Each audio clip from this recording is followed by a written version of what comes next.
Kalian percaya nggak kalau semua sign atau semua zodiak, terutama rising sign, apapun rising sign kamu, itu punya misi jiwanya masing-masing. Semua orang punya blueprint atau DNA-nya masing-masing. Yang kita bisa lihat dari birth chart-nya atau tabel kelahiran, bagian kelahirannya dia, sama seperti DNA tiap orang yang berbeda-beda, birth chart tiap orang juga pasti berbeda-beda. Rising sign kamu apa? Atau ascendant sign kamu apa? Komen dong di bawah ini. Karena dalam series kali ini kita akan belajar banyak, kita akan belajar bersama-sama tentang apa misi jiwa kamu sesuai data dari rising sign kamu. Termasuk apa kelemahan dan kekuatan kamu.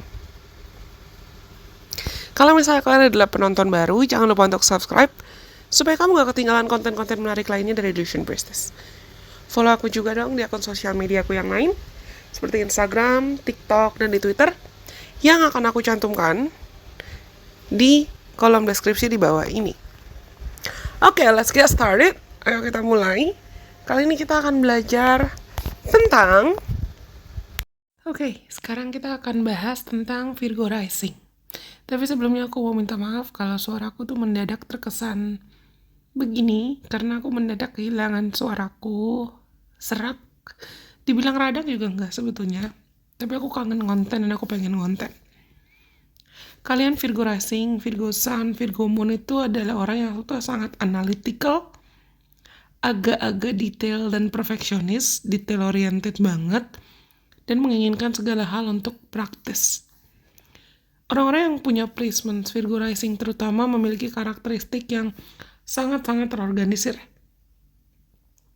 Dan kamu suka menangani atau suka mengurus hal-hal yang sifatnya berkaitan dengan kehidupan sehari-hari atau daily duties, daily responsibilities, tugas sehari-hari.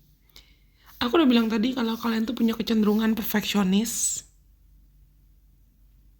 Biasanya kalian itu tenang, tapi mentally kamu tuh selalu aktif.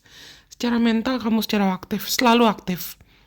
Dan kamu bisa punya ketertarikan untuk merencanakan, menginginkan, atau bahkan mengharapkan segala hal itu bisa diperbaiki dan disempurnakan. Kelebihan atau kekuatan kalian itu adalah kemampuan untuk peka dan memperhatikan hal-hal kecil atau detail kecil yang mungkin buat orang lain sering miss. Atau orang lain gak memperhatikan itu. Orang lain gak peka tentang itu. Kalian itu teliti, precise atau tepat dalam buat keputusan. Biasa juga sangat disiplin dan bekerja keras. Serta sangat bertanggung jawab. Tapi kelemahan utama kalian itu adalah bisa sangat kritikal atau terlalu kritis. Entah terlalu kritikal ke diri sendiri atau ke orang lain. Karena kamu punya standar yang sangat-sangat tinggi. Jadi ketika ada hal-hal yang gak berjalan sesuai ekspektasi kamu bisa mudah merasa frustrasi atau mudah merasa kurang puas. Dan ini bisa membuat kamu terjebak entah dalam pikiranmu sendiri, terjebak dalam kekhawatiranmu sendiri, terjebak dalam kecemasan. Karena mungkin banget kamu terlanjur terjebak dalam pola atau dalam ritme, you overthink things, kamu overthinking terhadap hal-hal yang membebani aja pokoknya. Atau overthinking terhadap hal-hal yang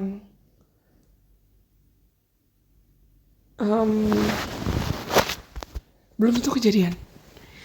Dan misi jiwa anak-anak Virgo Rising itu terkait dengan service atau pelayanan memang, dan bettering atau memperbaiki. Baik itu dalam skala kecil atau dalam skala besar. Kamu akan memiliki dorongan atau passion untuk bisa membantu orang-orang. Karena misi jiwa kamu itu you have to make this world a better place. Kamu perlu mampu untuk menciptakan dan membuat dunia itu jadi lebih baik. Dunia yang kita tinggali jadi lebih baik. Dalam cara apapun. Sama seperti yang aku bilang tadi, entah dalam skala kecil atau dalam skala besar. Melalui tindakan nyata atau perubahan-perubahan positif lain.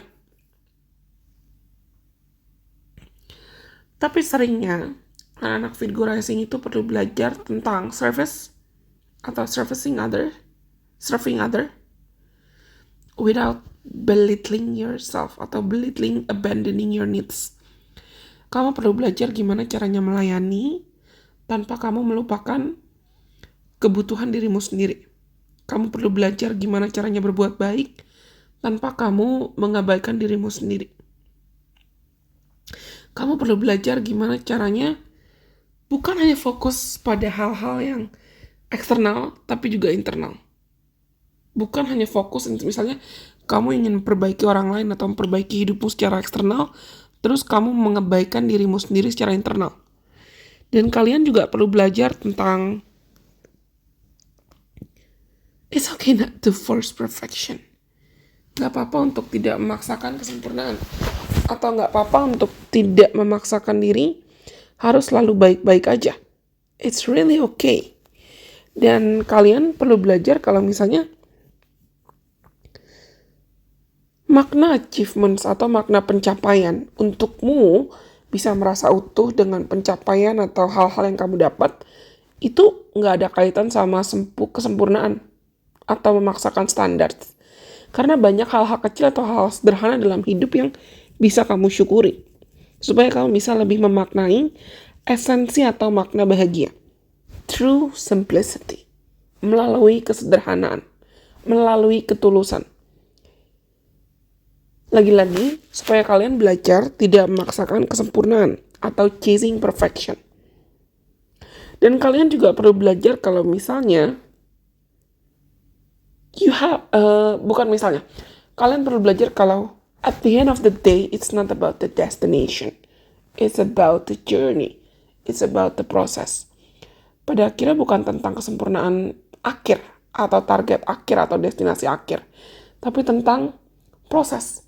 Tentang bagaimana kamu menjalani prosesnya. Bagaimana kamu bertumbuh dari prosesnya.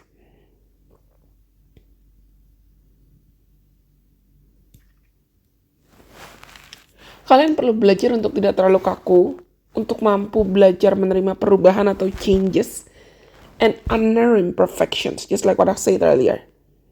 Dan menghargai segala bentuk perbedaan atau changes yang memang ada gitu. Gak apa-apa untuk menjadi berbeda kok, gak apa-apa.